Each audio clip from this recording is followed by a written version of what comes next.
Good evening, everyone. So, as you know, we do this session. We have this series of webinars, related to GMAT and MBA admissions. Sometimes the topic is based on GMAT preparation. Sometimes the topic is something related to the MBA admissions and B schools, etc. So we have this series. We have this webinar every alternate Saturday at 5 p.m. So after today the next session will be on 15th July. So every alternate Saturday we have this session, so you might want to mark it in your calendar so that you can come whenever there is a webinar you can come. So every alternate Saturday. By the way, every alternate Saturday we also have a series called Rendezvous with Business Schools, where we invite guests from different business schools. They can be either alumnus or they can be business school representatives. So they come and then they share the information relevant to their business schools. So the rendezvous series happens also happen on Saturdays. So that is they also happen on every alternate Saturdays. So the entire schedule of our webinars, relevant webinars for you guys, you can get the schedule on the Jamboree India website under the webinars tab. So just you can mark your calendars, So the rendezvous series, so this Saturday for instance we are doing this information webinar. So next Saturday is going to be the business school webinar, right, where Jamboree co-hosts the webinar along with her business school. So you can get the entire. So if you click on this link, it will directly take to our webinars calendar. You can add that calendar to your Google Calendar and then you can mark it, So anyway, moving on, today's session will be about business schools and their score requirements. What are the admission requirements? What are the GMAT score requirements? Ballpark estimates, of course. So this is going to be about that. Before we proceed, of course, so you guys are already using the chat window, so you continue to use that. While I'm speaking though, don't use the chat window. In the middle of the webinar, I might be asking you some questions. Only as a response to my question, you should use the chat window. Don't type questions while I'm speaking, otherwise I will not be able to answer. I will miss those questions. So type in your questions only when I ask you to. At the end of the session, we will anyway have a Q&A session. So you keep noting down your questions. In case I am not able to address your questions in the middle of the webinar, keep noting down your questions and we can handle those at the end of the webinar. Okay. There may also be certain polls that queries that you will get. So if you want, you can answer or you can skip as well. So these are some basic ground rules that we have for every webinar.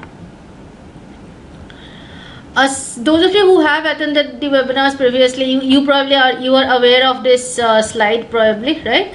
That these are the admissions criteria. Broadly, what do the universities look at for admissions? What are the admissions criteria? These are the admissions criteria.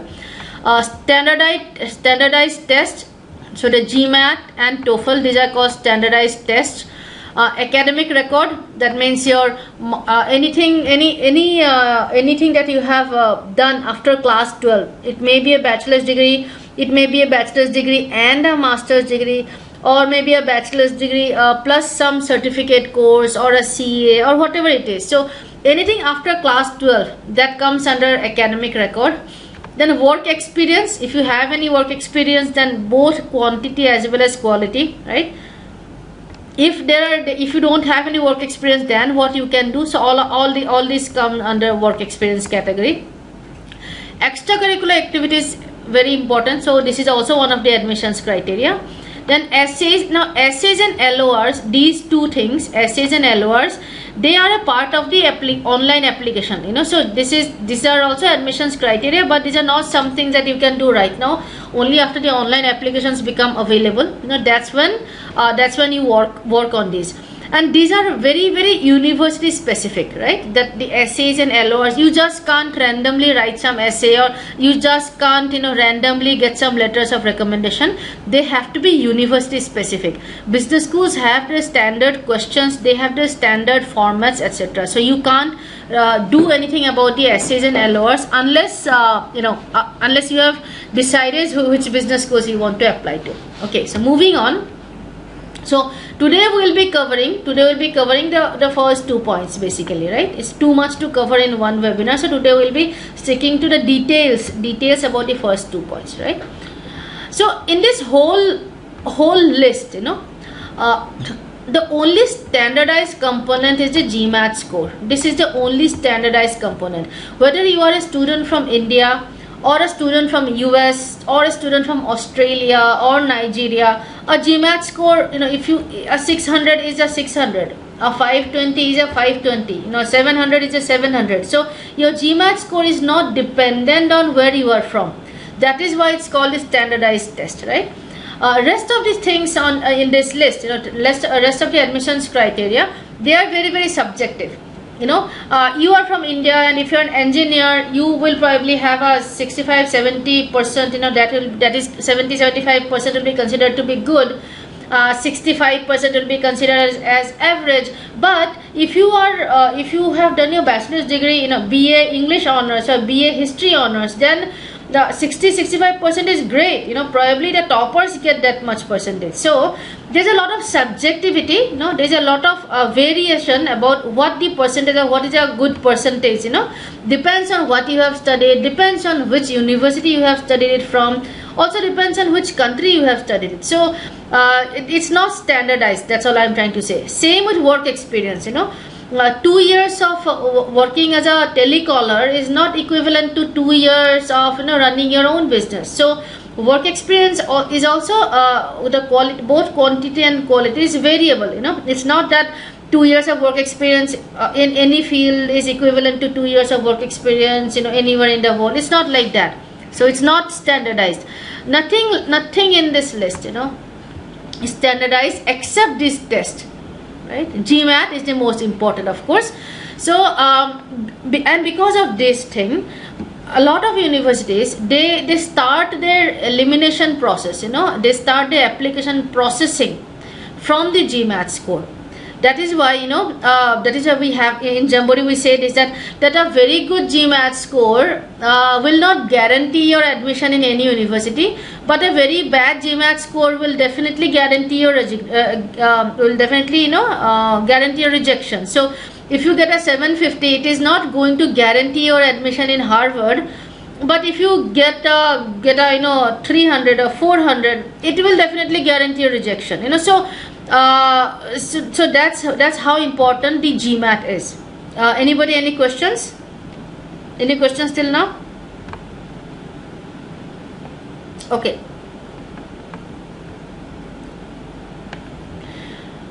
Okay, this picture is I like this picture a lot, because there's this guy, he's got an 800 in his GMAT, and he's dreaming of Harvard, but that may not be happening. So most business schools do not have a GMAT score cutoff. Unlike India, when you have the CAT, IIMs, they have CAT cutoffs, right? They have got cutoffs for the CAT scores, but business schools who accept GMAT, they do not have cutoffs for GMAT, right? They don't have cutoffs.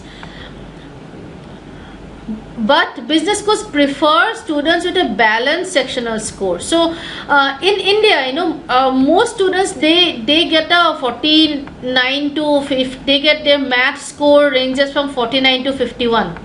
The sectional test ranges from 49 to 51. But their verbal scores are usually around 35. So it's a huge gap, right? The verbal score usually for Indian students around 35. At least the decent students, that the ones that come to us. This is what we see, that the math score it is in the range of 49 to 51. In verbal, 35. They definitely struggle to cross 40. So last week, by the way, we had one of our students who got a 47 in his verbal. His overall score was 780. He got a 47 in his verbal, but that is an exception. Whereas even an average Indian student ends up getting a 47 in math. So this is definitely not a balanced sectional score. So when you are preparing for the GMAT, you need to make sure that you pay equal attention to both sections. Of course, you probably will not get similar kind of scores in both math and verbal, but you did the scores in those sections should be as balanced as possible. So because business schools prefer students with balanced sectional scores. Now all of you know that GMAT has 4 sections. In addition to math and verbal, you have IR and AWA. Of these, AWA is the only section in which business schools impose a strong cutoff, right? So extremely strong cutoff. They are very, very strict about the cutoff, and the cutoff is 4.5 out of 6. So when you are preparing for your GMAT, don't give all your time to math and verbal. Do start writing AWA essays from the middle of your GMAT preparation. Don't leave the AWA essay writing part till the end of your preparation. That is a very wrong way to go, because AWA section is the only section where business schools impose a cutoff. You may have a 700 plus score, but if your AWA is like 3.5, you will not be considered by a lot of the top business schools. So you need to make sure that you cross the 4.5 mark in your AWA.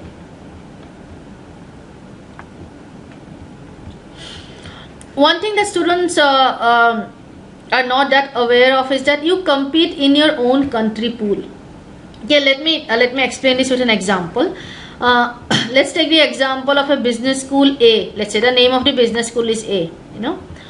And let's say A has they take around 1,000 students every year for MBA. Let's say of these, especially in the US, the percentage of international students ends up being around 34 to 35%. For ease of calculation, let's take as 35%, right?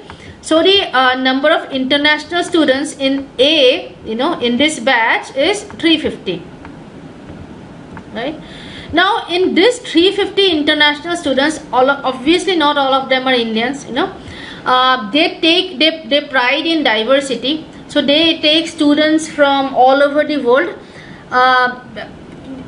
purely because the population of India and China is so high, and so many students apply for MBA from these two countries. So in this 350 also, the India plus China student proportion will probably be the highest as compared to other countries. So maybe in this 350, maybe around 20% of this 350 will be Indian students.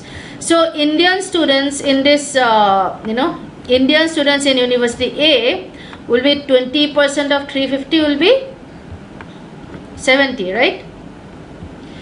So when you are competing in A, when you are applying in A, you are not fighting for this 1,000 seats. Your competition is for this 70. Of course, it's not like a quota system that of Indians they will take only 20%, or they will take, it's not like a quota system, but these averages, throughout the years. A particular business school, these percentages vary from business school to business school, of course, but they have a ballpark, they have a figure around which this is hovers. So if there is a business school which takes 34 to 35% international students, overnight that percentage will not end up becoming 70%. It may become 36. Some years it may become 33, but it is not going to vary too much. Similarly, if any business school takes around of the international pool, if they take they have a history of taking 20% Indian students, so in some year it may become 22-23%. In some year it can become 17-18%, but it will never end overnight. It is not going to become 70 or 80%, right? So the variance will not be that much. So for all practical purposes, you can go with this kind of math. So now this is just an example, and this is just an example. This 1,000 is also there are very few universities which take have such a large class size. Some may have class sizes as small as 200 students also. So when you are applying, you need to understand that your competition is at the first level, your competition will be with the Indian competitors, your Indian the compatriots. That is your first level of competition. Just because they get a lot of good Indian applicants, it does not mean that they will fill up the entire international pool with Indian students. Then they will lose the diversity. That's why very often you will see that an Indian, in a certain business school, an Indian student got rejected with probably 700, but somebody from Nepal got admission with a 640, or somebody from Zimbabwe got admission with 600. That's why you will see these variances, because the Indians and Chinese, they score very highly on the GMAT exam. So if on the website of University A, in the class profile, they will give the average GMAT score of the class. So if in the website of A, they are giving the data that the average GMAT score is let's say 650, that does not mean that you need to get a 650 to get admission. The 650 is the average of the 1000 students sitting in A, but the Indian students, who anyway score very high, these 70 students, the average of these 70 students is probably around 700.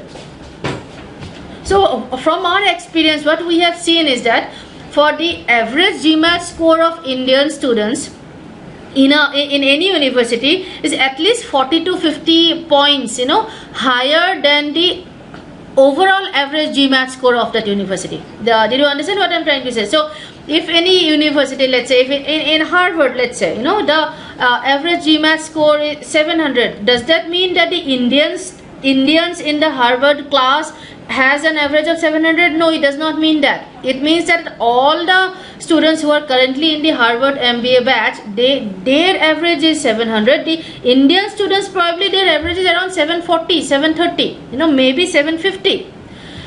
Why? Because Indians anyways are very good test takers. They score very highly in exams. And when you are researching business schools, when you are in the process of shortlisting universities, you need to keep this point in mind, right? That your competition, don't just blindly follow the data of the class profile of business schools. You also need to understand that you will need far higher scores, than the average score requirement, average score of the business schools as displayed in the class profiles. Right? Everybody understood this point? Everybody clear? Everybody understood this point? So what I'm trying to say is that when you are starting to look for business schools, let's say you have taken a few mock tests and you are getting around 650, so when you are looking for business schools, don't just apply to universities where the average class GMAT score is 650. Those will be ambitious for you, right? You need to apply to a few of them where the average class GMAT is around 600 or so, so that that means the Indian students in that university is probably scoring around 640. So you have some realistic chances. Keep this in mind while shortlisting universities after you have taken the GMAT, or after whenever you are shortlisting universities. Keep this point in mind. Love, yes, even ISB has a cutoff for AWA. Every university has a cutoff for AWA. Okay, now coming while you are talking about the class profile, in the university websites you will see the class profile, right? And you will see the average age also, right? So if the average GMAT score, so if the average, now we're talking about averages, right? So in the university websites you will see this average of the class, right? So the GMAT,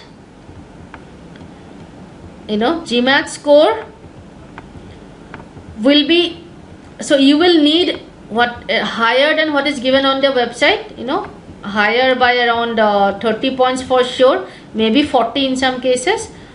There's also something called average age, so average age of most class profile in most business schools will be around 24 to 26 years. So so you are fine. Most Indian students are probably, you know, younger, on the younger side. You know, Indian students are usually younger, because in India we have this mentality that, oh, you work for a few years and then as soon as possible do the MBA. So the data that we have, you know, according to that, what it says is that the Indian students, they are usually on the younger side in any business school, and the GMAT scores are higher, right? So keep that in mind. So let's say if you are like 25 years old and you see that in a business school the average age is given as 28, it does not mean anything. So you can actually literally ignore that data point. Okay, right? Any questions till now?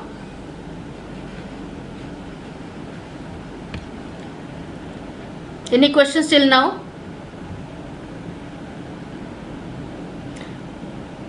So 31 is fine, don't worry about it. So as I said earlier, a good GMAT score may not guarantee your admission. However, a very bad GMAT score will surely keep you out, right? Why? Because that is the only standardized component in the admissions criteria, and that is the first level of comparison, first level of elimination that business schools usually apply. Okay, now I'll come to TOEFL. These are the two standardized tests basically, TOEFL or IELTS, you know, one of them, right? One of them you need to take. Now, in some cases you may not need to take. So if you have completed your bachelor's degree from a university where the official medium of instruction is English, then you do not need this language test. You know, in Indian business schools, in Asian business schools, European business schools, some of the top 20 US business schools and Australian business schools. Understand? So it's not that you have to take a language test. It depends where you want to apply. If you want to apply to Indian business schools, or if you want to apply to a mix of Singapore colleges, Hong Kong colleges, some Indian colleges, then you don't need to worry about the language test. It's not mandatory at MBA level. If you are applying for MBA, then at MBA level it is not mandatory for you to take IELTS or TOEFL if your medium of instruction at the bachelor's level has been English. So UK comes under Europe, right? So UK is a European country. So in Europe, so in UK also you don't need the TOEFL or IELTS. For all other business schools in the world, you will always need a TOEFL or IELTS. So all other, what is covered in all other, in that is Canadian business schools, around 80% of the US business schools. So in around 80% of the US business schools and in the Canadian business schools, you will need the TOEFL or IELTS, and wherever TOEFL is required, the cutoff is usually 100. In some universities, I have also seen the cutoff being 105, right? So if you are after you are done finalizing a university, check the requirements very carefully. If you are required to take the TOEFL, you have to take the TOEFL.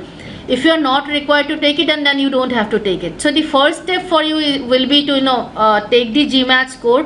Don't worry about TOEFL or IELTS now. Take the exam, get the GMAT score. Based on the GMAT score, you will be able to finalize which business schools you want to apply. Then individually in those business schools, check whether you need the TOEFL or IELTS. So that's the way to go, right? Don't start your TOEFL or IELTS preparation alongside your GMAT. It has to be towards a later stage. Most of our students, the students who have prepared for GMAT through us, we give TOEFL or IELTS complimentary with the GMAT coaching anyway, right? So, and our students don't take more than 2 weeks to prepare for the TOEFL or IELTS. After they are done with the GMAT exam, so that TOEFL preparation or the IELTS preparation requires only about 2 weeks, right? So you have enough time, don't worry about that. But you have to check that whether your university has a TOEFL requirement or not. Yeah. So any questions about the TOEFL IELTS requirement? So TOEFL or IELTS, there is no there's not much difference. Both of them test on comprehension of day-to-day English. There are 4 sections: listening, reading, writing and speaking. TOEFL is a computer test, so it happens on the computer, right? And all these sections, all these 4 sections happen through a computer. IELTS is a paper pencil test, so you go either to IDP or British Council and you take it in paper and pencil. The speaking section happens. The speaking section in IELTS happens in the form of an interview, where somebody, where the examiner will be sitting in front of you and asking you questions, etc. Right? So there is a difference in the manner in which the exam is conducted. Otherwise, in terms of the skills that the exams are testing, there is no difference between IELTS and TOEFL. Okay, so I hope Yash that addresses your question.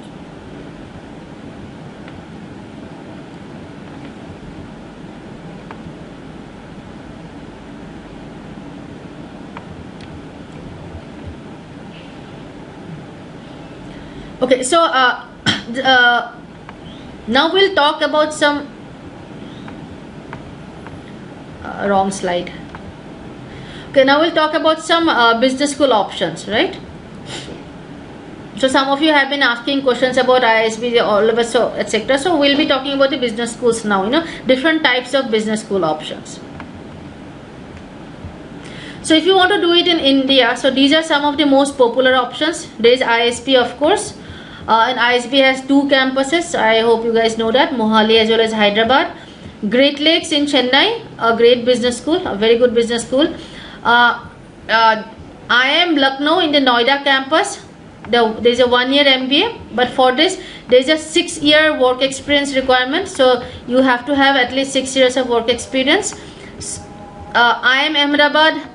Again, there is a work experience age. You have to be either 27 years old or you need to have 7 years of work experience. So that is the requirement for IIM Ahmedabad. IIM Bangalore, you have a 7-year work experience requirement. IIM Calcutta, you have a 5-year work experience requirement. IIM Indore also, you have a 5-year work experience requirement. XLRI for the 1-year MBA, you have a 5-year work experience required. SPJN Mumbai for 1 year, again you have a 5 years work experience requirement. The SPJN 2-year MBA, no work experience required, right? So you can be a fresher as well. SPJN Singapore, Dubai 1 year, again you don't need any work experience. So basically these are the criteria. Great Lakes also, they prefer to have around 2 years of work experience. ISB, there are different types of MBA program. You can apply in the YLP or you can apply as a early entry option. So there are different types of MBA suited for people with different types of, different quantities, different amounts of work experience. So so this is, these are the programs. These are the top programs in India where you can apply for admission using the GMAT score. So all the admissions criteria that we discussed in the beginning. So these business schools, they give the admissions, based on those criteria. Yes, you can apply to ISB without work experience also. They have different types of, MBA entrances. You can either start your MBA. So if you have less than 2 years of work experience, then there is an early entry option. So ISB has some sort of MBA program for all types of people. Great Lakes also, work experience is not required, but they prefer to see around 2 years of work experience. No Prakhar, the IIMs, as you know, their main program is the 2-year program, right? IIMs, their main program is a 2-year MBA program. So for these 1-year MBA programs are called executive MBAs. They are designed for people with more work experience. Tej Kumar, as I told you in the previous slides, there are no cutoffs. Great Lakes as well as ISB, they do not have any GMAT cutoffs. In India, for the the best 1-year program will be the ISB program, because it is designed as a 1-year program. ISB is their flagship program. The 1-year MBA program is their flagship program. IIMs, the 1-year programs are designed for people with work experience, executive MBA. So in India, the best 1-year program will be the ISB 1-year program. For 2-year programs, none of the Indian business schools accept GMAT scores for Indian passport holders. if you are not an Indian passport holder, then even in the IIMs you can apply with your GMAT score. So if you are a citizen of Nepal or any other country other than India, then in the regular MBA program of IIMs you can apply using the GMAT score. Raj, yes, Great Lakes takes students with more than 5 years of work experience. Yes, Ankit, lot of people like you actually. ISB crowd is made up of people like you who have 3 to 4 years of work experience. Average ISB work experience is around 4.5 years. Again, Avik, just to repeat, in IIMs you cannot get admission with GMAT score for the 2-year program if you are an Indian passport holder. If your passport is not of India, if you have a passport of different country, then even in the 2-year programs of IIMs you can apply using the GMAT score. I hope that's clear.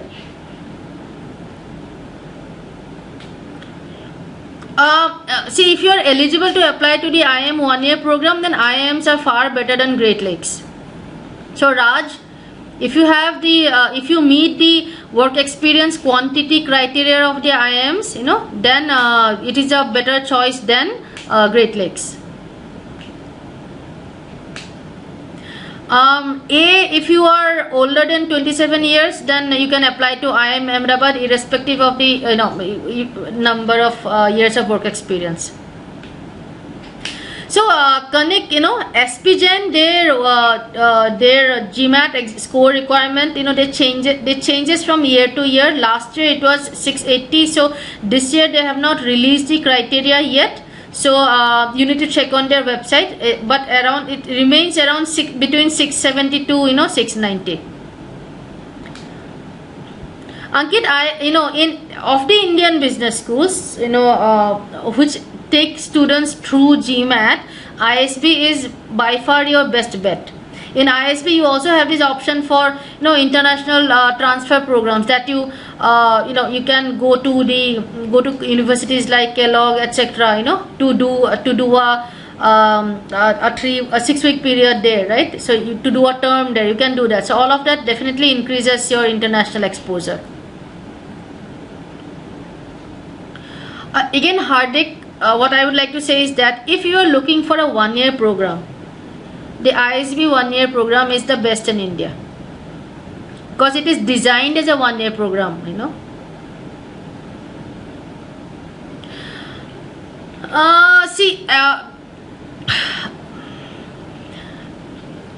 Okay, so in terms of GMAT score, the Indian business schools are very, very, very competitive. They're extremely competitive because they get a lot of applicants. There are a lot of students with a lot of work experience who want to study only in India.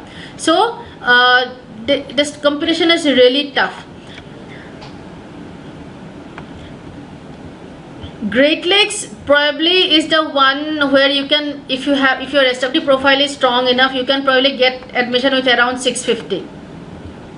If you are an engineer, now this is the thing, if you remember, the admissions criteria is not just GMAT score, right? So if you are an engineer, then in ISB, any type of engineer, if your academic background is any type of engineer, then in ISB you have to get at least a 700, because most of the students who apply to ISB are engineers, right? So to be able to chosen from among a pool of huge number of engineers, you need at least a 700 score. If you are a doctor, I have seen doctors getting admission with 650, 660, even 600 in ISB, right? If army professional, I have seen them get admission with 640, 660. If you're an army officer, IAS officer, etc. But if you're an engineer, if you have studied engineering, if your bachelor's degree was in engineering, then in ISB you have to get at least a 700 to get the interview call, right? So rest of them, IIM Ahmedabad, IIM Bangalore, definitely 700. IIM Lucknow, I have seen people with 680, 670 also get admission, right?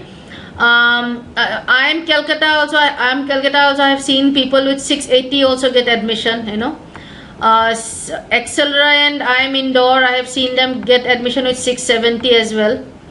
I both the SP Jains, you know, SP Jain whether it's a 1 year MBA, 2 year MBA, you know, 680, 690, so even up to 100, up to 700 is what you should be targeting, you know. SP Jain Singapore, Dubai, this is, you know, I have seen students get admission with 620 as well, right? So so these are the programs, you know. The Indian business schools are very you know, less than 600, you can forget about the Indian business schools, you know. That's for sure, irrespective of what profile you have. Now the rest of Asia. Okay, so we covered Indian business schools. Now the rest are other business schools in Asia. There are lots of other business schools as well. Okay, before I go that, I see some questions. You know, I think I did mention at the beginning of the webinar that when I am speaking, please don't type questions in the chat window. I will not be able to address those. So please don't type questions unless I ask you to do so. Otherwise, I will just miss all your questions, and you know, then you will not get the answers. So please type in your questions only when I ask you to. So Hardik's question is SP Jain good compared to ISB? I think I already addressed this. You know, SP Jain is also a good option, but of the 1 year programs in India, ISB is the best. A has a question. Okay, I think I already answered your question. Kanik, is SP Jain better than Great Lakes? Yes, SP Jain is better than Great Lakes. Jatin's question is, does ISB prefer candidates who have done fellowship like Teach for India? Yeah, it's not that if you just because you have got done fellowship for Teach for India, you will get the admission. It depends on a lot of factors, but yes, working for Teach for India, you know, it adds diversity to your profile. So you do have a better chance than a random, you know, software engineer. Yes. Story, your question is, how is ROI at ISB for 9 years experience? So I would not put it as 9 years experience. I would say, you know, if your current salary, this is for all Asian business schools by the way, if your current salary is around 25 lakhs, then you will not get a decent ROI from any Asian business school except INSEAD. You know, other than INSEAD, the Asian business schools will not be good for you in terms of ROI if you are already at a 25 lakhs, you know, kind of salary, annual salary. Shruti's question is, does ISB 1 year program require any? Shruti, I think I have already addressed this question many times. You know that ISB has all types of programs for all types of work experience. So even if you don't have work experience, you know, there is a different entry point called early entry option. So that's fine. You can apply to ISB. SP Jain, yes, X, I addressed that question that SP Jain accepts GMAT scores from Indian students as well for both their 2 year program as well as the 1 year program. Shaurya's question is, please share the same for good. Okay, I am already doing this. Okay. Priya's question is, until when we can write GMAT if the target is Indian business school? You have got time till September, you know. The latest, if you want to target the round 2, then probably October, no later than October. SAT, can you please brief about the differences in IIM programs? There are 1 year program. There's not. If you're asking me about the difference in the curriculum, in the exact curriculum, then I would not be the right person to answer this. You should go to the IIM website and see the different courses. In terms of structure and what they are trying to achieve, there is not much difference. CA, you know, then any kind of finance professionals, they are also pretty common. So you are not getting any brownie points for diversity if you are a CA or you are from the finance industry. Rakesh, if you have 8.5 years of work experience, I think the IIM should be a better option than ISB. Okay. Let's go to the so just don't type your questions anymore. So I'm not going to address your questions right now, so please don't type your questions. So now coming to the business schools in the rest of Asia. NUS, these are all in Singapore. National University of Singapore, Nanyang Technical University, INSEAD. No, so these are in Singapore. These three universities are in Singapore. Extremely good universities. Then HK University is Hong Kong University of Science and Technology, SEABS China. So these are some of the top universities that in Asia that Indian students prefer to go. Extremely good ROI, and for these schools they are extremely competitive. You need to have a 700 plus score. You are an Asian, so your competition is anyway tough. You are not adding much to the diversity of the class, so you need a 700 plus score. Now these are colleges, so if you get your GMAT score is in the range of 600 to 700, these are some of the colleges that you can target. University of Hong Kong, AIM Manila is in Philippines, University of Hong Kong is in Hong Kong, and SMU, Singapore Management University. If your GMAT score is less than 600, then you don't have any options in Asia. Asian business schools are very, very competitive, very good. They Asia is a huge continent, and there's just a handful of top business schools, right? That's why the good ones are highly competitive. The cost of an MBA in an Asian business school varies from 13 to 40 lakhs, except INSEAD. INSEAD is the most expensive one. It costs around 65 to 70 lakhs. Rest of them, around 30 to 40 lakhs is the cost. Very good ROI. Another advantage of these programs are that the duration, right? They have got 1 year programs, 15 to 21 months. The programs are 15 to 21 months, and you can start your internships. You can even start your jobs before you end your MBA. So we had a student who had gone to NTU, and he had a 40% scholarship, So he went to NTU. Right after his first year, he got a job. He got a job at Capgemini, and he was allowed to finish the rest of the MBA in part-time mode. Okay, so the Asian business schools, not the Indian ones, but these ones, they're very, very flexible. So they're very, very flexible. They have excellent job opportunities, and they are cheaper. Plus, they also give scholarships. So overall, very good ROI. In the last 4 or 5 years, the number of Indian students who prefer to go to the Asian business school, that number has been rising consistently, and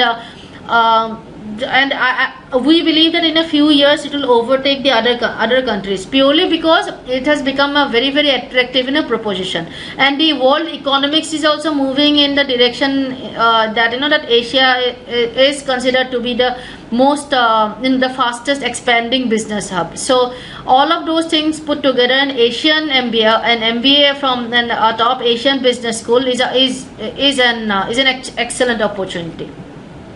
So then we come to Canada.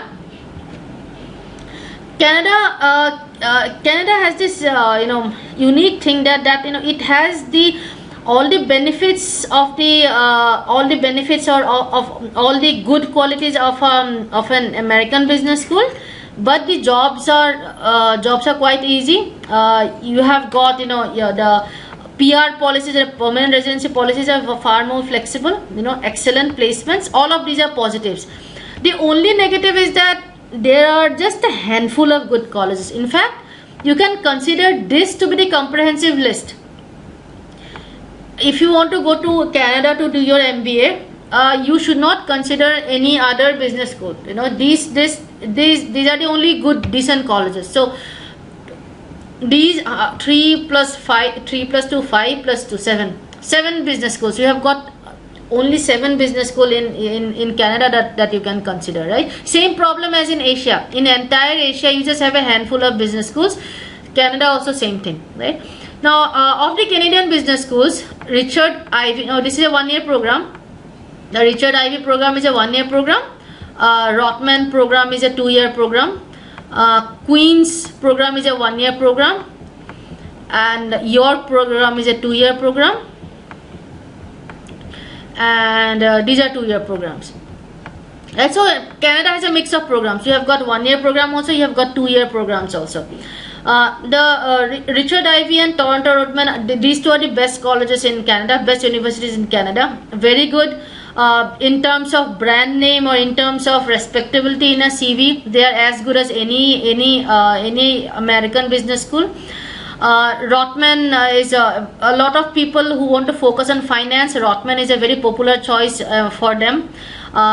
Queen's is a very strong 1-year MBA program for people with more than 5 years work experience. It's a very popular 1-year MBA program for people with 5 to 6 years of work experience. So so these are the colleges for Canada. So in the 650 to 700 GMAT score range, you have got Queen's as well as York. York has a specialty program where you can do 1 year in MBA, 1 year in India, and then you do the second year in Canada, right? Now the degree will be from York, the faculty will be teaching you in India will also be from York, but because you are spending 1 year in India, your costs are decreasing drastically. So this is the program that a lot of Indian students nowadays go for. They do that. The York campus in India is in Mumbai. So they do the first year in Mumbai, then they do the final year in Canada in York, and there they are able to participate in all the campus phase, all the recruitment phase. We had a couple of students who did their first year in India. In the Mumbai campus of York, then they finished the second year in York and they got jobs, and now they are currently working in Canada, right? So this is a very attractive proposition because your cost of living is now like reduced to 1/4 if you are doing your first year in India. Okay, so till now we have covered Asia completely, and we have covered Canada. Any questions till now? So the Canada, the cost of in the Rotman and all is around 50 lakhs. York, as I told, as I said, if you go for this option, 1 year in Mumbai plus 1 year in Canada, it costs around 30 lakhs. Which is lesser than ISB, by the way. So the cost ranges from anything between 30 lakhs to 60 lakhs.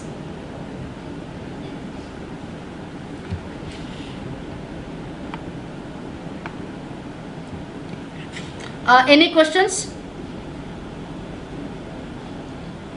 Aman, we will be doing a separate session on scholarships. Today we are not this is not a finance, this is just about the what to expect basically in different countries. That's it. Yes, Vaibhav. The total number of admits in Asian, the Asian universities are not as big as the Indian, American universities. So in the American universities, if they take like 700 to 800 students, the Asian business schools, the class sizes are comparatively smaller. Therefore, the competition is so very high. As Chaudhary, question is, what is the average work experience in Canada? And how is the ROI? ROI for 9, again, I don't care about the years of work experience. It has to do with what is your current CTC. Okay, there are people who probably even after 9 years of work experience, they just have around 10 to 12 lakhs as their current CTC. So it does, and there may be people who after 5 years of work experience, they are at a 20 lakhs per annum CTC. So I don't care about the when you talk about ROI, it should not be about the number of years of work experience. It should be around your current CTC. That's how your ROI should be calculated, not only number of years of work experience. So the average work experience of Canada, it's fine. Anything around 2 years, 2 years or more is fine. I have seen students get into even colleges like Rotman with 1.5 years of work experience. So Canada is very flexible about the quantity of work experience. Your question is, what's the name of MBA of NTU? This is called the Nanyang Business School. NANYNG, Nanyang Business School. Rishi, what are your chances? Your chances are good, unless you take the GMAT. A lot of it is going to depend on your GMAT score.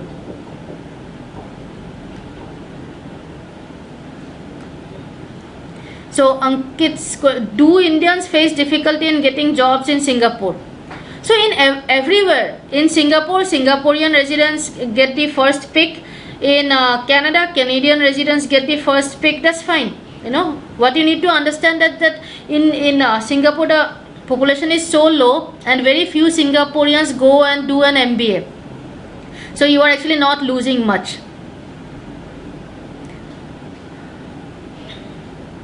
Rishi, it's fine. I got your question. You have got 8 years of entrepreneurship experience and already an MBA. What are your chances? I can't comment on that unless I see your profile and unless I know your GMAT score. But overall, you will not get rejection purely because you are not going to get rejection for this, for having 8 years of entrepreneurship. And if you already have an MBA, you are not going to get rejection based on this. There are some US universities which have a policy that they don't take students who have already done an MBA. Just be careful of that. Otherwise, I don't see any problem in your profile per se. Shaurya, your question is, can you also tell about college? Okay, I am about to. I just got little derailed with the questions, so I am about to go to the other countries.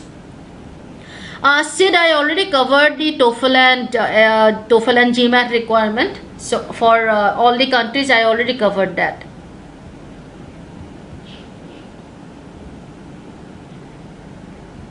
Okay, the MBA program of NTU is called MBA. I mean, I didn't understand your question. The MBA program is always called MBA.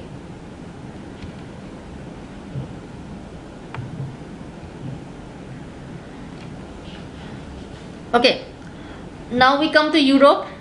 Europe means UK plus France plus all of it, So the continent of Europe rather, right? So we have got in the 700 plus range, got Oxford. These are in UK, Cambridge in UK, HEC Paris in France, INSEAD in France, then ISAID in Spain, London Business School in UK. So these are the top colleges, right?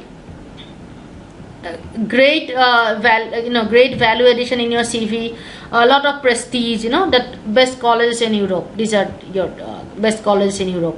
Then there's IE Spain, SJ Bocconi Italy, Essex Spain, Manchester UK, Warwick UK, UC Dublin Ireland, right? So this is a next level of colleges, right, where you need a 650 to score in the range of 650 to 700 to get admission. Then there is Leeds, Newcastle, Edinburgh kind of colleges. These are all UK, and you need a 582. So here in this range you can add Grenoble in France also, right? So these are some of the European colleges that Indian students like to go to. However, there are some business schools in Europe that those are like in the recent times they are doing very well. Some of the business schools in Netherlands, like Rotterdam Business School and Amsterdam Business School. So Amsterdam and Rotterdam Business Schools are doing really well. Both of them are in Netherlands. Great business, great employment opportunities. So you should definitely consider them. A lot of the, especially those of you who want to go into the finance sector, Amsterdam Business School and Rotterdam Business Schools in if you want to go to Europe, that is then these two have great placement opportunities in the finance industry. So Netherlands, the two top universities of Netherlands, a lot of students are going there. So the one advantage of the European MBAs are that they are shorter duration. Oxford is 1 year, Cambridge is 1 year, HEC Paris is 15 months, INSEAD is 10 months, ISAID is 1 year, London Business School is 2 years. So this is the only this is your only 2-year MBA program. This IE is 1 year, SJ Bocconi is 11 months, ESSEC is 1 year, Manchester is 18 months.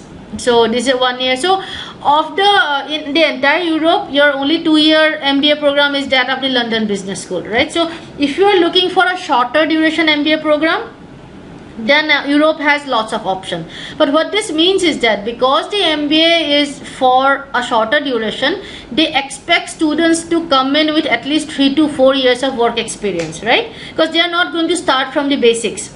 And companies that come to hire, They also want to have certain qualities or want to see certain skills in the MBA class. So these business schools, because the MBA is of shorter duration, they prefer to have students with 3 to 4 years of work experience. So if you have 3 to 4 years of work experience, at least, of course 5, 6, 7, 8, it's great. If you have at least 3 to 4 years of work experience and you want to do a shorter duration MBA program, then Europe has lots of options for you. In terms of expense, the euro or even the GBP, now in UK, the euro does not work anymore. So the GBP, that is the Great Britain pound, so it's extremely expensive, right? If a US dollar is 70 rupees, the euro will be around 90. So the European currency is far more expensive. So it will, even for the 1 year MBA, you would kind of end up spending as much as you are going to spend in a US MBA. So it's going to be like, you have to budget for at least a 60-70 lakhs. If you are planning to study in Europe, you have to budget for at least a 60-70 lakhs. These business schools do not give that much of scholarships as well, right? So if you are looking for a shorter duration MBA, if you already have at least 3-4 years of work experience, if you have means to get some loan, or if you have the money already, then you should go for an European MBA for sure, right? Job opportunities currently in UK are not that good, but the rest of Europe it's fine. We have students in France, they're getting really strong internships and good jobs. Actually, if you go to the top universities in UK also, like if you are from London Business School, if you are from Oxford, if you are from Cambridge, you will get jobs. So this category business schools, you never have to worry. No matter what the economic scenario is, you will always get jobs. That's the advantage of going to a good college. UC Dublin is a great business school. It is in Ireland. Ireland, especially for people, okay, I got disconnected in the middle. So right, so as I said, that UC Dublin, University College Dublin, which is the business school's name is Smurfit. It's a very good business school, especially for people who are in the software industry. So if you are a software professional, then the UC Dublin MBA program has a lot of value. You probably know that Ireland is the hotbed. Ireland is like the second Silicon Valley, right? So you have got Silicon Valley in the US. And Ireland is called the second Silicon Valley because the number of software companies who have their head offices there, it's only second to the Silicon Valley. So it is called the second Silicon Valley. Lot of job opportunities for IT industry professionals. So if you want a job in the IT industry, if you are a software professional, then you will actually get better jobs from UC Dublin than you will get from any of the other European colleges, right? And the score range is 650 to 700. You need, of course, in all the European business schools, you will need at least a 3 years of work experience. But I mean, all of our students who had gone to UC Dublin, they have ended up with really good jobs. Okay, I'll take a couple of questions. Does pharmacy students have any advantage? Well, yeah, I mean, in terms of diversity, you will get some points obviously, but the rest of the profile counts. Trinity Dublin do not come in the list. So Yash, I have not listed all the colleges in the world. I have just listed about the ones that most Indian students prefer to go to, the ones that we have records that they are good, right? Trinity Dublin, I mean, it's not supposed to be a top college, right? So I know. Right, then INSEAD, France or Singapore, which is better? Both are equally good. Both are actually, it's the same university, the two campuses, same university, both are equally good. You will be lucky to get admission in any of them. It's that good, very good. Top 10 business school in the world. Nagrani, if I do a leadership activity now, will ISP consider it? Yeah, of course, that you are like a few months away from the deadline, so you can do activities now also, that's fine. Varun, can we get a copy of this presentation? Well, on if you go to Jamboree's YouTube channel, the recordings of these webinars will be available. And since you have registered for the webinar, you can also send an email and ask for the recording. You can do that as well. Vaibhav, your question is which continent is preferable for finance professionals? It's a difficult question to answer. Don't go by the continent. It is more about business schools. There are some business schools that are preferred, obviously, but I would not say it's continent as finance. So yeah, so Shruti's your question was INSEAD, France or Singapore, which is better? So I said that that both of them are equally good. It's the same university, only different campuses. So don't worry about it. To see getting admission in any of those is equally good.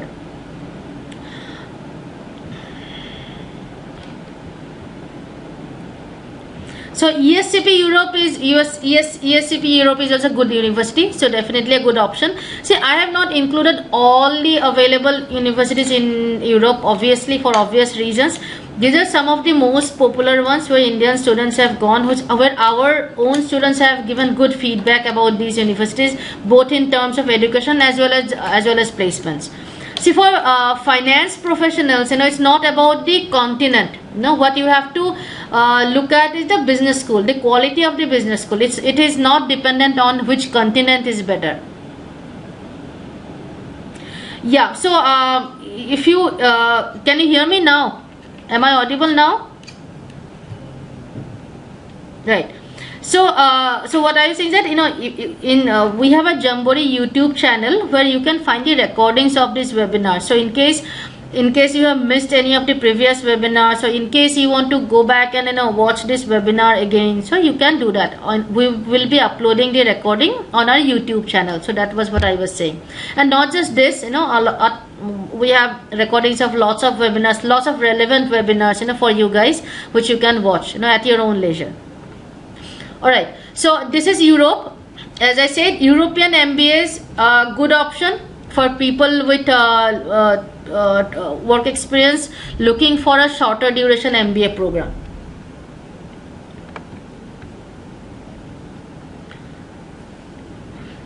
Vaibhav, which MBA program will you suggest for finance professionals? I mean, you can go for MBA finance. That is the most obvious answer. Which business school? I don't. That is difficult to say. You can look at the FT rankings. You will get the list of the top business schools for finance, or you can even look for the US News rankings for finance, and then decide which one you want to go to. No, Saurav. Actually, at this point, I would not recommend you to go to Italy. That's why I was recommending Netherlands. After Brexit, a lot of the finance companies, they are shifting their headquarters to Amsterdam. So a lot of companies, instead of having their headquarters, European headquarters in London, they are shifting it to Amsterdam. So as I was saying that, that given the current economic scenario in Europe, I would not recommend you to go to countries such as, Italy, of course. France is in good shape. So is Germany, UK, go only to the colleges such as Oxford, Cambridge and London Business School. Not worth taking the risk of going to Manchester, Warwick type of business schools. Ireland, UCW remains an attractive option.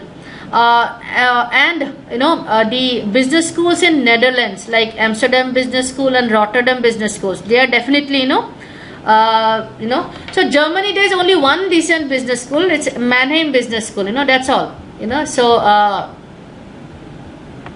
So Mannheim Business School is the only decent business school, right? You can MANNHEIM. So Mannheim Business School is the only decent business school, in Germany, right? Okay. So now coming to US. One advantage of US is that there are thousands and thousands of business schools. There is a business school for everyone, anybody and everybody who has done an MBA from US Business School. They have they have got, you know, head starts into their careers. They have reached positions where they would have otherwise not been able to reach, basically.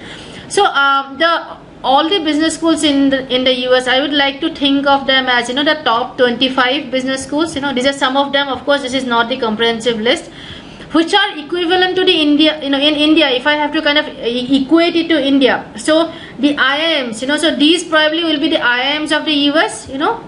And this, the next 50, you know, this category, these are not IIMs, you know, in terms of brand or in terms of you know, prestige. They are not IIMs, but they are also good. They are like the, you know, MDI Gurgaon or XLRI, SP Jain, Narsi Monjis. They are not IIMs, but they are also pretty good, you know. So the next 50 in this in the US, so they are similar to that, you know. Then the other next 50, which are again, they are not the IIM or the Narsi Monji kind of level colleges. They are more like, but they are also decent. They are comparatively new. They are like, you know, whether you're comparatively new business schools, pretty good, but not there yet in terms of prestige, you know, but placements are really good, you know. So, I mean, like Amity Business School, let's say, or Ford International Business School in India, you know, or Alliance Business School in Bangalore. They are also good business school, lot of, you know, good placements, but they are not of the prestige of an IIM. So that's how I would like to think of the business schools in the US. In the top 25, you have the really top business schools, your Harvard, Wharton, MIT, Stanford, you know, the entire list, Darden, Warden, all of them you have in this, where you have to get a, you know, it is extremely difficult to get admission with anything less than a 700, right? Irrespective of your profile. Why? Because I already discussed that Indian students anyway get a lot of high scores, you know, in GMAT. So if you have to beat your competition, if you have to beat the Indian students applying there, so irrespective of the profile, you know, your target has to be a 700, you know. In the next 50 range, now the Rochester Simon, Vanderbilt, these are also good business school. Boston University, Boston College, Babson, extremely good business school, you know. Here, depending on your profile, a 620 plus 700 will secure an admission. Again, depending on your profile, you know. Rest of the I showed you the elements of a profile at the very beginning of this session, right? So here the profile comes into play. The beginning, depending on your profile, your GMAT score requirement will be around this range. Okay. Then there are, you know, so like, you know, like say. The next 50 you have got. Now here what happens is that here it makes sense when if you are not able to get in a 620 630 kind of GMAT score, it does not mean that you have to not do an MBA at all. Very often I have students who ask that, okay, I have not got a GMAT score, I would rather work in India and not do an MBA. Now that is a very bad strategy, you know. Because an MBA from even this category college will help you reach a position where you will not reach if you continue to do whatever you are doing in India, without an MBA or even with an Indian MBA, you will definitely not reach that position. For instance, CUNY Baruch is located in the heart of New York. Great placements. We have had students, you know, I once had a student who had a 45% in his bachelor's degree. So he in commerce, so he was not even eligible to take the CAT in India, right? So he took the GMAT. He got a score of 580. Got admission in CUNY Baruch, you know, CUNY's City University of New York. CUNY stands for City University of New York. So CUNY Baruch MBA, he did an MBA from there, and currently he is working with Capital One credit cards in US, you know. He drives a BMW, you know. He would not have reached there, you know, if he had dropped the idea of doing an MBA. So before dropping your idea of an MBA, I would strongly recommend that you come and talk to your admissions counselor, because you might still there might still be a good enough or decent business school for you, where after doing an MBA you can reach a position in life where you would not be if you don't continue, if you don't do the MBA. So if your GMAT score is something that you are not happy with, please come and talk to the center, come and talk to the admissions counselor. You know, we can figure things out, but don't drop your idea, don't drop your MBA plan purely because of the GMAT score. I mean, that would probably be may end up becoming one of the biggest mistakes of your life. So, and a lot of our students do this mistake. In spite of whatever we tell them, they do this mistake. They get a 550, they just stop communicating. It does not work like that. There may still be options for you. So you need to keep the channels of communication open, right? So now, the US business schools, this range, they are definitely expensive. They're definitely expensive. It can cost you anything between 60 to 80 lakhs. But US business schools, they also have this unique program that they give, the business schools give loans without co-signer. So a lot of the top business schools, if you get admission there, the university, they have tie-ups with different banks, and also they will give you the necessary loans. Just like in India, if you get admission in ISB, or if you get admission in IIM, just because you have got admission, the universities, they have tie-ups with different banks, and you get loans. You don't have to show any property paper, blah blah blah. You don't have to show any collateral.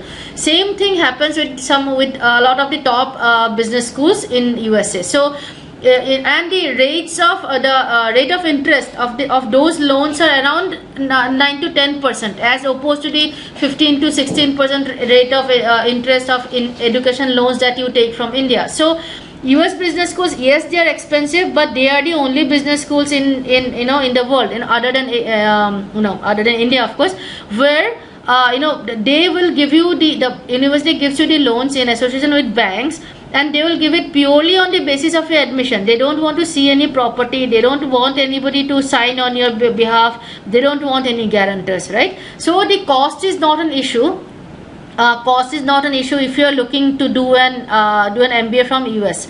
Now the payback time, what we have checked with our students is that those loans that you get, the payback time is around 5 to 6 years after doing the MBA. So if within 5 to 6 years of you working, students are usually able to pay off those loans, right? In the second and third tier of business schools, there are a lot of scholarships available. Scholarships are pretty scarce in European business schools. The programs themselves are for only 1 year. So the scholarships are pretty rare. And you don't have enough time to work on campus, or you don't have time to do anything, because the MBA is 1 year. From day one, you are just studying. You just it's extremely hectic. So, but in the Canadian MBA programs and the American MBA programs, there are a lot of scholarships available. Depending on your performance, you can get fee waivers as well. You also have paid internships, by the way, right? So one semester you are doing a paid internship, because these MBAs are now 2-year duration MBAs. They are not 1 year duration. So of those 2 years, 6 months is an internship. 1 semester you are doing internship, which is a paid internship. So in US and in Canada, financially, you have ways and means to reduce your cost. You have ways and means, you have at least the opportunity to earn some scholarship. If you do very well in your first semester, based on your grades also, you can get some scholarship. So there are different ways to reduce your cost in US as well as in Canada. So these are some of the school options in US. Again, as I said, these are not the only colleges. This is not a comprehensive list whatsoever. If you want to look at rankings of US universities in a US business school, then you should be going to the website called usnews.com. If you want to look for worldwide rankings, then the rankings, you can get them in ft.com. So you get comprehensive list there, right?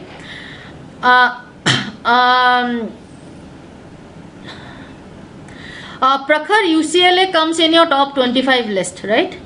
UCLA Anderson is really good, of course. Rana, your question is, doing MBA from Arizona State University a good option? Very good option. Extremely very good option, especially if your bachelor's degree is in engineering. Arizona State University is a very strong engineering university. So the projects and everything that you will be doing as a part of your MBA, they will help you. They help you get jobs. Saurav, your question is SDA offers a program MIM Food and Beverage 3-day flagship program. I was planning for that. No other college offers it. Yeah, that's good. As I mean, any unique program that you do, like in UK, for instance, in Scotland there is a university called University of Aberdeen. So they are that is the only university in the world which gives an MBA in oil and natural gas. Right now, because it is the only university in the only program in the world, so if you do that, you will definitely get jobs, because that is the only program in the world. So people who have like ONGC background and all, for them it's a very good program. It's called University of Aberdeen, and the MBA is called oil and natural gas. Right. So similarly, your this SDA program. Kanik, your question is, does value of doing MBA from abroad drop if I further intend to do job in India? Will I get the same package? See, you will definitely not get the same package in if you are going to get a $150,000 job. So you are not going to get 150,000 multiplied by the Indian. You will not get that, obviously, but it also does not make sense to come to India to work immediately after their MBA, right? We have lots of students who they did their MBA from the US, then they worked there for a couple of years, then they came back and they work in India. So you might have heard of this company called EduCart, right? So EduCart was started by one of our students. His name was Ishan Gupta. He did his MBA from Stanford. He worked there for some time. Then he came and he started his company in India. Now currently he is working with Paytm. So this is a guy who did his MBA from Stanford and now working in India, right? So people come back to India a lot. We have this guy Rohit Jain. He did his MBA from Harvard. Now he's working in a company in Hyderabad. So after 3-4 years of getting experience and exposure in the US, lot of students prefer to come back to India. That is perfectly okay. You get your value for money, right? Shruti, your question is, can you tell me about good college for MBA with HR specialization? See, HR is a very common specialization. Almost all universities have it. So so the general rankings will work. Yes, does this top 25 colleges in US require work? No, it's not necessary. We in fact we have students who have got admission in top universities also with less than 1 year experience. In terms of quantity of work experience, US and Canada are quite liberal, right? So if your work experience is less than 2 years, then you will get a lot of good opportunities in US and Canada. You will get into far better colleges in US and Canada than in the rest of the world.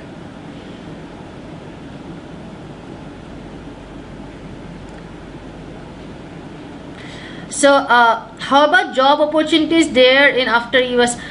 I say we have not seen any effect yet. The people who are graduating, who are finishing their MBA in 2017, they are getting jobs. So we are not seeing anything yet. No law has been passed yet. It's just only conversations are going on. Nothing has happened yet. Modi has recently come from the US and they didn't even discuss anything about work visas. Nothing. So most of it is around talking. Trump is very much like an Indian politician who talks a lot and doesn't do much. No, our students have been getting jobs. Feel free to attend our sessions where we talk to existing students or current students. They have been getting jobs. There has not been a problem till now. So Rajan, today's session is purely about the exams, and business schools, and it's 1 hour is too less to discuss all the admissions criteria, and we have already done 1.5 hours, right? So we'll cover that in the next sessions. So these are some of the resources. In case you have any queries, if you have any profile specific queries, so S. Chaudhary, Ashish, please send in your profiles. If you have any profile specific questions about yourself, please send in your queries to this email ID. will get in touch with you. I don't want to address individual people in this webinar. This is supposed to be general information. If you want some specific queries to be addressed, please email it to this email ID. We keep having these sessions. As I told you, the next session is for 15th. So at 5 p.m. again. Australia currently, there are 2 good business schools that you can go to. One is the Australian Graduate School of Management, and one is Melbourne Business School. Others, if you will get better options in US and Canada.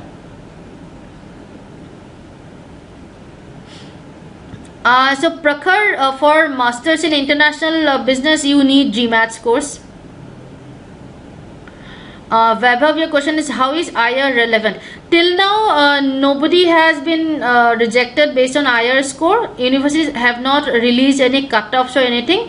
A 5 out of 8 is what you should target. Roshan, we will not send out the PPT through mail. As I told you earlier, the recording of this webinar will be put up on YouTube. You can check out the entire webinar, but we will not be emailing the PPT to people. Okay then, guys. So it was it's a pretty lengthy session. We were supposed to do for 1 hour, and it has become 1.5 hours. So so in this session, this is not supposed to be for work experience or anything. We will, in the next session, we will cover work experience. So so I'll just in the next session.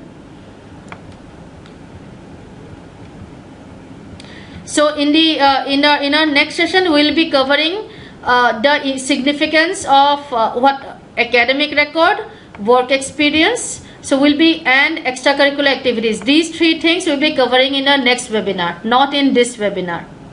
Right? Okay, guys. All the best. Hope you learned something new today.